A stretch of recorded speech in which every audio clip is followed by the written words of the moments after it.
Evening everyone, thank you for joining us. We'll hopefully give you a bit of information this year. If you've been to our Year 7 Settling in Evening last year, then it's similar information. Hopefully I'll be able to introduce a few people that are also here with me this evening. So Miss McCoy, if you're there. Hi everyone, I'm Steph McCoy, Assistant Head Teacher for Curriculum and Closing the Gap. Nice to see you all. Well, thanks for joining us this evening. Mr. Silcock? Okay. Oh, hi everybody, my name is Mark Silcock. I am the Progress Leader for Year 8 here at Ecclesfield School, and again, thanks for taking the time to join us this evening. Hi everybody. Hi everyone. My name is Claire Johnson and I'm in charge of assessments and parent reports.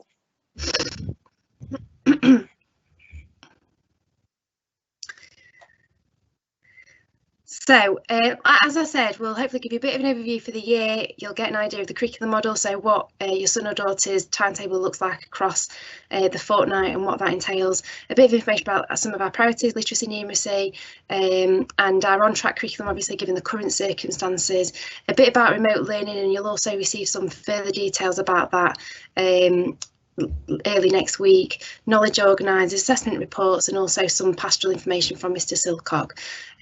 At the end, there's an opportunity for us to provide some answers on the questions that you've posted.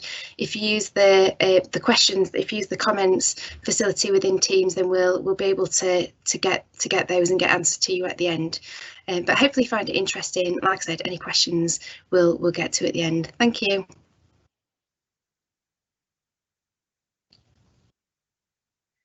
Here you'll see an overview of the academic year.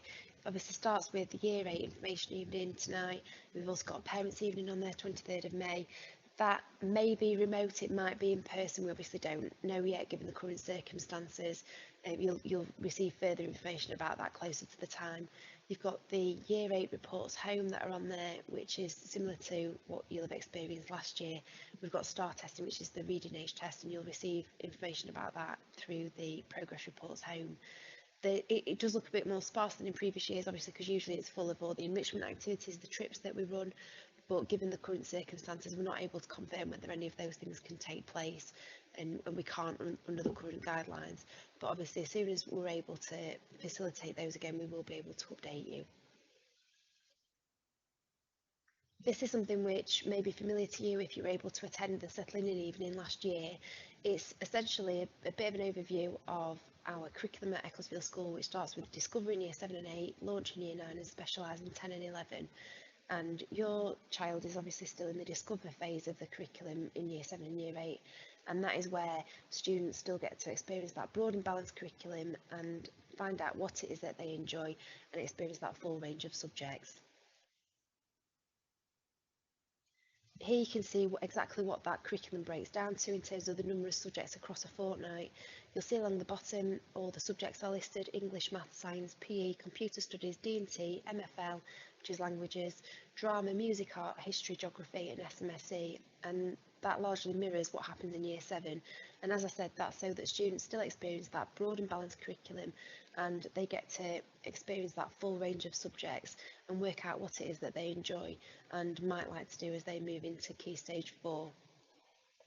You'll also notice that there are sets for some subjects and mixed ability teaching groups for others. Some subjects such as maths teaching sets, and some students will be taught on a foundation pathway and some in a higher pathway. They're not fixed for the entire time that students are with us. There is movement between different pathways and different sets, and that's determined by the wealth of information that we have on each child in the school. There are also lots of extracurricular opportunities, and under the current circumstances they're not running as we normally would run them, obviously with COVID, but that is something that normally, we have over 100 clubs and we would normally facilitate that, and we'll obviously update you as soon as we're able to run those as we normally would.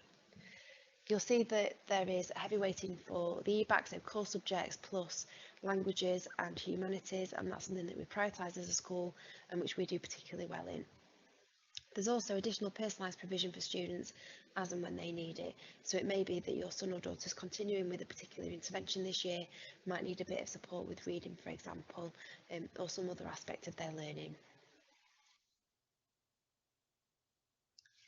As in previous years, literacy remains a whole school priority for us due to partial school closures in lockdown. The well-known literacy challenges that we face are more acute than before, and the impact that lockdown has had is difficult to assess really, which is why this continues to remain high priority for us. The literacy strategy still spans the three: speak, read, write. Reading is a particular priority given that there are so many other benefits to students reading widely and often, reading for pleasure.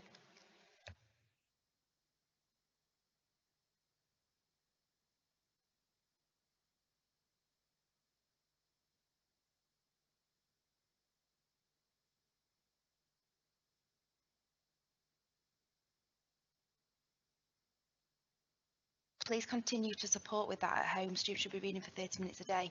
We realise that with teenagers that can sometimes be more challenging than when they're in primary school, for example, but it is something that remains a priority and which students should continue to do. They're good habits that they should take into their later years. It's something that will also help address the vocabulary gap. Students that read widely and often will have much better vocabulary than those that don't, essentially, and this will obviously benefit them across the entire curriculum in all their subjects. Given that GCSEs obviously have a high reading age just in terms of accessing them, it's also essential that students continue to make that excellent reading progress. In terms of numeracy, you might not feel particularly confident supporting your son or daughter with their home learning or their revision, for example, for maths. If there are any of the topics in the box that you find that you might need a bit of a refresher on, then please do contact numeracy@echoschool.com, and the sessions are delivered online by video, and you can access them in your own time. There's also an online Q&A session that you can do with Miss Evans, so please do contact us if there's anything there that you think I do actually need a bit of a refresher, and that will help me support my child when it gets to that revision time, for example. Hello everyone, I'm Steph McCoy, Assistant Head Teacher for Curriculum and Closing the Gap. I'm responsible for the content of what subjects deliver across Years 7 to 11. This evening, I'd like to share a snapshot of the underlying curriculum vision and principles which shape our subject planning and our delivery. I'd also like to share how we've adapted our curriculum to ensure that students are on track following national lockdown. Our whole school, and therefore curriculum vision, is successful students' collaborative community. To achieve this vision, we provide access to a broad, balanced and ambitious curriculum which places high quality teaching and learning and community at the very heart of what we do. We want every child to contribute positively to our school and the wider community through demonstrating the ECHO values of work hard, aim high, be kind and show grit, which is great attitude, resilience, be intrepid and tenacious. Our principles underpin our curriculum planning. We strive to provide a curriculum which enables all students to become independent, respectful, informed citizens who exceed their personal and academic potential. Every student, regardless of their start point, background, circumstance, experiences an inclusive curriculum that will enable them to gain the knowledge, skills, qualities, and the qualifications they need to successfully contribute to modern society. Our curriculum is designed so that all students can be successful students, and they're entitled to a curriculum which is aspirational, challenging, engaging, and supportive. We want every child to have the broadest possible life chances and choices as they make their way into the world. Our departments have been working incredibly hard since January 2019 to develop a new curriculum for 2020. We've used research, best practice, and the science of learning in our curriculum plans. This supports students to know and to remember more, and means that over time, students' knowledge will be recalled through methods such as mini quizzes in class and through applying prior learning to new tasks. Knowledge will also be layered, building on what has been learnt so that students can begin to understand topics in greater depth and learning can become increasingly more complex over time. This means that students are confident and ready to work at a higher level. Layering also ensures that a scaffold is in place to support those who need it. In the classroom, highly skilled subject specialist teachers explain and they model new learning. They check for understanding and they provide feedback, giving students time to practice new skills and then check again. And in general, any gaps in learning will be addressed in the classroom in this way. Teachers are responsive. This might mean adapting plans for the whole class or for individuals. Where gaps persist, students will receive additional support, which might mean more prompts, additional time to complete tasks, additional home learning or home learning for the class to practice classwork, or in some cases, intervention outside of the classroom. We want students to be knowledgeable and confident so that they'll go on to lead happy, healthy, successful, fulfilling lives. Learning doesn't stop at the end of GCSEs, as we all know. Our curriculum seeks to provide diverse experiences for our students and, where possible, provide enrichment and examples from beyond the classroom. We have planned links to careers throughout the curriculum, for example. We also feel passionately about the importance and relevance of a literacy-rich curriculum where students develop their reading, comprehension, writing and speaking skills throughout each subject. We know that this is the recipe for our students to be successful students. In response to the disruption to face-to-face teaching during lockdown, we have adapted our curriculum further still. As we prepared for all students to return to school in September, our thoughts shifted towards what our students might need both within and also beyond the classroom to ensure their well-being and learning are on track. We considered what an on-track curriculum might look like in order to address three key questions. Firstly, what social and emotional support might be required in order to build a firm foundation for learning following what may have been for some children a very difficult experience during lockdown. Secondly, what gaps might be present in students' learning and how do we get students to be on track? And finally, what additional support might need to be put in place beyond the classroom? Our on-track adapted curriculum approach for 2021 is therefore divided into three distinct phases: Connect, Consolidate and Catch Up. Connect places a focus upon ensuring that strong personal, physical, social and emotional foundations are in place for learners before we can address issues of curriculum and learning. This is a universal offer provided for all students. This started on day one with our extended tutor sessions and will continue through tutor time, pastoral channels, start of the day activities and through SMSC lessons.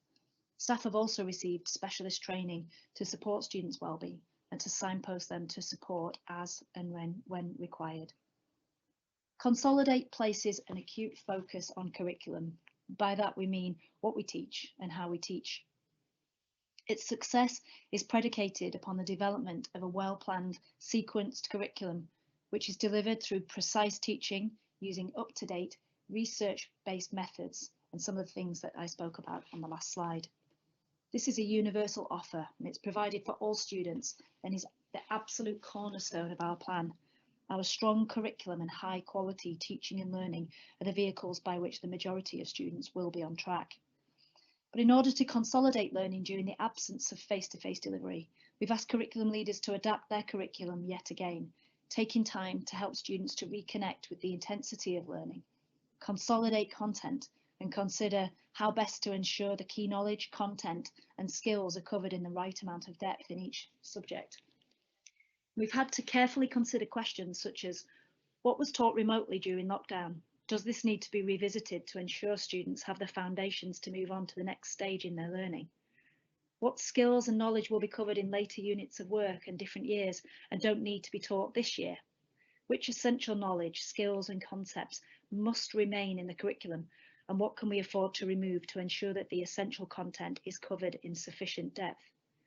And if we can't cover essential content in the depth required, what can we remove to make place for it while still covering the national curriculum and laying the foundations for next steps in learning? Departments have had to be very creative and very clever with their planning, but we've not compromised at all on our curriculum ambition, breadth and depth that we set out to achieve. We will continue to be responsive to any further absence and do have plans in place for remote learning should we need them. We hope you'll find this reassuring. Catch Up is the third phase of our on-track plan. It will provide support for those students who may need more bespoke pastoral and academic support. This will be delivered through targeted small group and/or one-to-one provision It could be through a blend of internal pastoral care and external multi-agency support. All of these phases fit in line with our curriculum vision of successful students and collaborative community. Working together, we can be the best that we can be and ensure the best possible life chances and choices for all of our children. Thanks so much for listening this evening, and please do get in touch if you have any questions. Good evening, everybody. Caroline Fancett, Deputy Head here. Just want to spend a couple of moments with you tonight, just talking to you about where we're currently at with our remote learning offer and our strategy that we've been busy planning for in the last couple of months. We're currently in the process of reviewing, updating, and I'm pleased to say finalising our remote learning offer, and more information will follow in the next 2 to 3 weeks. In the meantime, we really highly recommend that you have a look at the following platforms from which we will offer the majority of our remote learning. The good news is that all students will have full access to Office 365, so that's Word, PowerPoint, Excel, Teams, OneDrive and Outlook, and they can access these through their school account, which can be clicked on here on this link on this slide, or you can simply head to our website, ecclesfieldschool.com, look at the tabs across the top, click on Students and click on Student Portal. As we're busy supporting staff and colleagues with their training needs and ensuring that they can access and know how to teach from the different platforms, we would ask that you familiarise yourself with the current 4 platforms, which I'm just going to go through briefly here. The first is Outlook. Every student has an email account, and this can be accessed at home by logging in to the same link as above. There is also an Outlook app, and that's available for mobile phones, computers and tablets. And of course, work can always be submitted to teachers via email. More information to follow. Microsoft Teams is the way forward. We will, in the main, use Microsoft Teams with our classes, and teachers can run live lessons, share resources and set assignments. An email invitation will be sent to students, and there is a phone app for Teams, which is great, and an app for PCs and laptops too. There's one thing I recommend, is really, if possible, downloading this Teams app. Like I say, lots of work will be set here, and where teachers are doing some live teaching, this is the platform we'll be using. We then have Microsoft Stream. We're starting to use this more and more to make teaching videos. We call them asynchronous videos. They're called videos really that we're teaching the students, but they're not live. So they're pre-recorded, and students would watch these kind of at a time that is more convenient to them. More information again will follow soon. And we do also have some teaching videos on our YouTube channel as well, Ecclesfield School, but again, more information to follow soon, because we are going to change the way that looks a little bit. With regards to devices, if you do not have access to a PC, laptop or tablet, you can download apps for your phone or stream from the internet. However, if you do not have access to any sort of device, we will be sending out a short questionnaire via text soon to tell you how we can offer more support. So please do keep an eye out for that coming in the coming weeks. Any questions, I'm at cfancett@eccoschool.com. Thanks for your time tonight. Like I say, I'll be in touch in the next few weeks. Hi everyone, good evening. My name is Miss Monaghan. I am the Assistant Head Teacher for Teaching and Learning here at Ecclesfield. I'd like to take a couple of moments this evening to talk to you about knowledge packs. On the left-hand side of this slide, you can see an example of the knowledge pack booklet. Each student will receive a knowledge pack booklet at the start of each half term across Year 7, Year 8 and Year 9. Inside the knowledge pack, there is a range of knowledge organisers, and these essentially include the key facts, core information, models, diagrams, subject-specific vocabulary and definitions for each subject. You can see some examples for maths, geography and computer studies on the right-hand side of this screen. Students must bring their knowledge pack with them to school every day. It is essentially part of the daily school equipment alongside their stationery, their school bag, their reading book, etc. Students will be using their knowledge packs to support their learning in lessons, and also whilst at home completing independent study and home learning activities. There's a range of strategies and ways that students can choose to use their knowledge pack while at home. They could, for example, use the look, cover, write and check method to support them with learning key content, vocabulary and definitions. They might choose to create revision cards, mind maps, quizzes to support them with revising. Family and friends can also quiz the students using their knowledge organiser to check their understanding. Knowledge organisers can also be used to support home learning and can be used to support the learning of key vocab and their definitions. I'd like to take a couple of moments to show you the location of knowledge packs on our school website. So just underneath the curriculum tab, you will be able to see a long list like so. You will need to click on the knowledge pack section. And when you do so, you will be able to see Year 7, Year 8 and Year 9.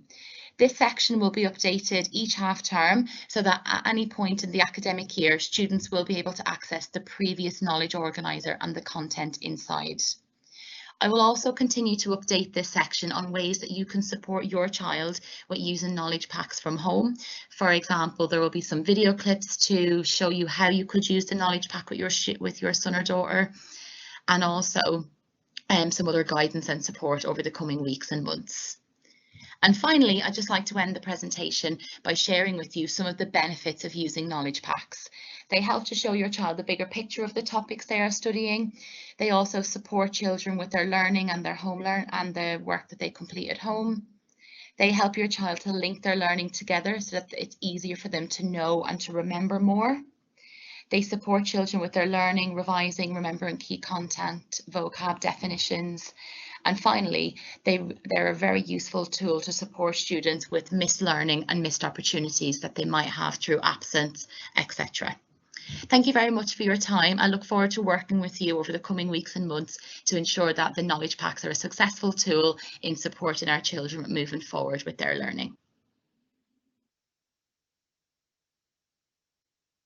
Hi everybody, my name is Miss Johnson and I'd like to take a few minutes this evening just to go through how we will be assessing your child this year and what the report will look like for parents. In an academic year, we would normally assess your child 3 times. The subject areas would assess your child. We would then input the data into our system and we would report back to parents. Now, for the first data cycle, we have made the decision not to assess your child. And the reason for this is because we want to focus on your child's well-being and getting him back into a structure of the school life. However, week commencing 28th September, members of staff have done an attitude to learning data input. This is solely based on how they've come back to school, their attitude, their focus, their efforts, those kind of things, the broad student, just to see how they are doing in lessons. You will receive that report week commencing 19th of October. The second data input will be an assessment on week commencing the 14th of December. Members of staff will then be asked to input the data on the 11th of January and will be reporting to parents the 25th of January. And then the final assessment before they head into year 9 will be 7th of June, data inputs on the week commencing the 28th of June, and then parent report week commencing 5th of July. That last one gives you a real idea of how they've done throughout the year before they move into year 9. For those parents who attended the Year 7 information evening, you will have seen me go through this PowerPoint slide before. But for those parents who may not be aware, I'll quickly recap on our attitude to learning structure. Our attitude to learning is centred around our 4 values: work hard, aim high, show grit, and be kind. 4 is the top grade, showing outstanding efforts in all 4 areas of our values, and 1 being our lowest grade, where students may not be making the right choices within our 4 values. Our parent reports are focused around the attitude to learning structure. We believe this is the forefront to your child's progress. If they're attending school regularly and behaving when they are here, then they will make good progress.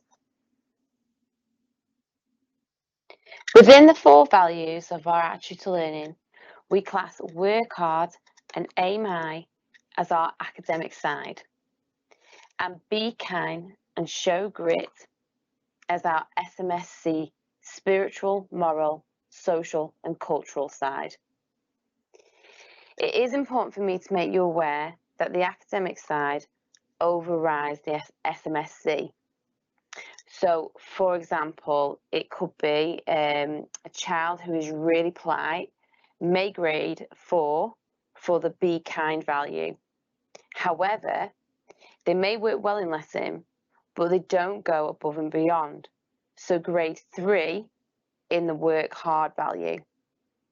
This would mean their overall grade for attitude to learning would be a 3. And finally from me, I just want to go through how the Year 8 report will look this year. We have made some changes based on feedback from parents. So firstly, you will now find the teacher's full name on the report, and we're hoping this will help you if you do need to contact a teacher directly with any concerns you do see on the report. You will also notice the attitude to learning grade, and that this is the only grade you see on the report. Now, the reason for this is because your child's attitude is centered around our 4 values as a school, and this is the key to their success. They need to be in school and fully focused. Now, if your child is grading a 3 or a 4, then they are demonstrating all the skills needed and the correct behaviour for making good to outstanding progress. However, if your child is grading a 1 or a 2 in any of the subjects, you will now notice there is dialogue behind this in terms of approach to learning and approach to work. Staff have been asked to explain the reasons why, in the hope to help you have those really important conversations with your child on where it might be going wrong in that subject. So for example, here we have English. Here the child has been graded a 2 from Mrs. Stevens, and Mrs. Stevens is saying the reason for this is because of their attitude and the quality of their work. And hopefully that might support you a little bit more as a parent in having those conversations with your child around the reasons for this and moving forward how they can improve on that. Thank you so much for listening tonight to my little section of the PowerPoint. I hope you find it really useful. I am around for the question and answering, so if you do have any questions, feel free to ask and I'll hopefully be able to answer them. But most importantly, I hope you enjoy the evening and have a lovely time. Thank you. Good evening, everybody. My name is Mark Silcock. I'm the Progress Leader for Year 8 here up at Ecclesfield School, and I'm here today to talk to you a little bit about pastoral care and how we as a pastoral team are here to support your child during their time at Ecclesfield School. First thing I'd like to talk to you about today is attendance. Now more than ever, it's important that children are in school and they're in lessons and learning as much as they possibly can be. We understand that people get ill, however, we do need students to be in school as much as possible. Our minimum expectation for any student in school would be 97% attendance. Falling anywhere below 92% could lead your child to be classed as a persistent absentee, and it could really result to legal action in the future, which we are absolutely not wanting and we would like to avoid. So 97% is the minimum expectation. Just a quick statistic for you. We know that children who have left Ecclesfield School in the past with 6 or more good GCSEs between grades 9 to 5 generally tend to have 96% attendance and above. If your child's in school learning, your child will do better. The research tells us that, and we need them to be in school as much as possible. Here's just a little infographic that shows what excellent attendance looks like. Obviously 100% attendance, we can't ask any more. Your child's in school every day, that is exactly what we want. 96 to 99%, again, good attendance, somewhere approaching where we need to be. Anything above 97 is our school benchmark. 93 to 95% is a risk of your child underachieving. We need to make sure that we're in school as much as possible, and again, just to reiterate, 92% below or below is classed as persistent absent, and again could result in legal action. If you are struggling with attendance for whatever reason, my best advice is to communicate with us, speak to the pastoral team, speak to form teachers, and see what we can do in order to make attendance the best it can possibly be. Here's just a little infographic that shows what excellent attendance looks like. Obviously 100% attendance, we can't ask any more. Your child's in school every day, that is exactly what we want. 96 to 99%. Again, good attendance, somewhere approaching where we need to be. Anything above 97 is our school benchmark. 93 to 95% is a risk of your child underachieving. We need to make sure that we're in school as much as possible. And again, just to reiterate, 92% below or below is classed as persistent absent, and again could result in legal action. If you are struggling with attendance for whatever reason, my best advice is to communicate with us, speak to the pastoral team, speak to form teachers, and see what we can do in order to make attendance the best it can possibly be. Here's just a little infographic that shows what excellent attendance looks like. Obviously, 100% attendance, we can't ask any more. Your child's in school every day. That is exactly what we want. 96 to 99%. Again, good attendance, somewhere approaching where we need to be. Anything above 97 is our school benchmark. 93 to 95% is a risk of your child.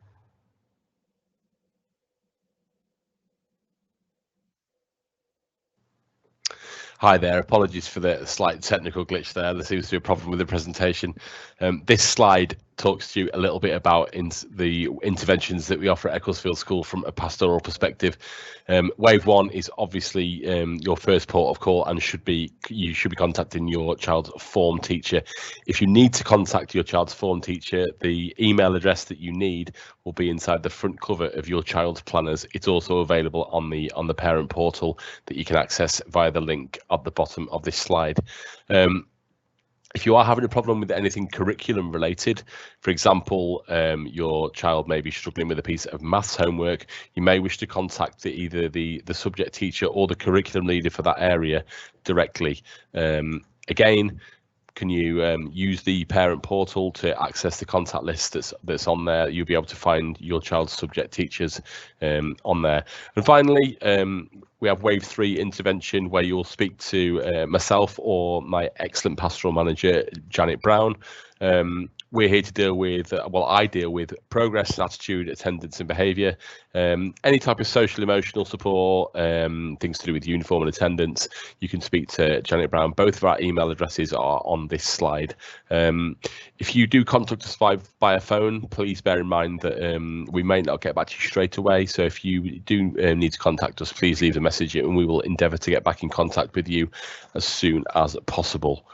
Underachieving, we need to make sure.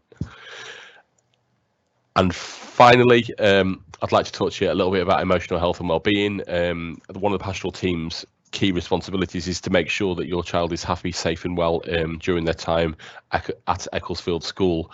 We understand that obviously the past 6 months have been quite traumatic for a number of our children in lots of ways. On this website, on this page, sorry, there are a list of websites that list a variety of different services that you can independently access that will offer emotional health and wellbeing support to your child. Please get in contact with us see if there's anything we can do to help support your child as well. But independently, these are some of the websites that many of our students have accessed and found successful over the course of the past few months. In particular, can I draw your attention to Kooth.com, a really highly recommended website that can offer anonymous support to children in a variety of situations. If you go to use the link at the bottom of this presentation slide to the school website, there is a comprehensive library of resources that you can access in order to support your child's emotional health and well-being. Lots of our children have accessed this already and found them very, very useful. That we're in school as much.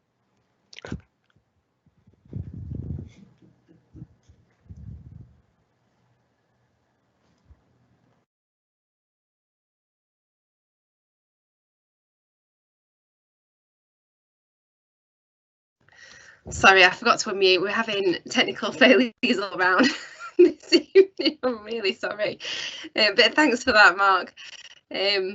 So we've actually only got one question that needs answering, and there was a question about what would happen in the case of a lockdown and remote learning.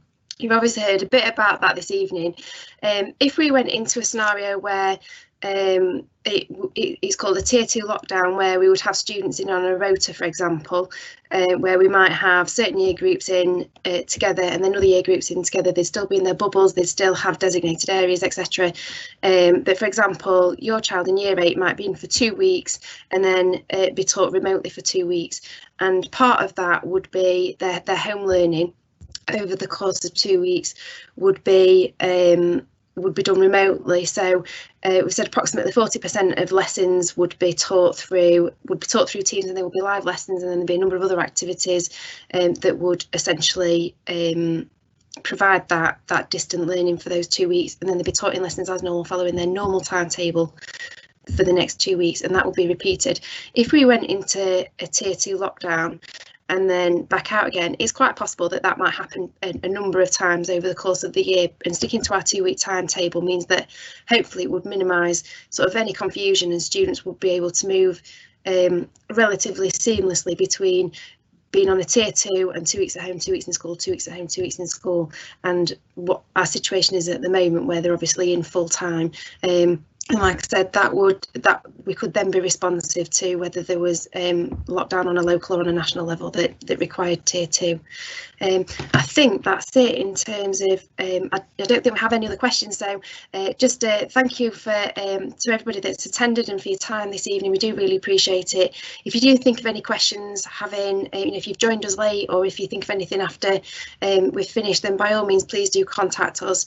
You can email us through the inquiries contact through the website, or just give us a call, and one of us will definitely get back to you. But I hope you found it useful, and thank you also to the team that stayed and done your bit.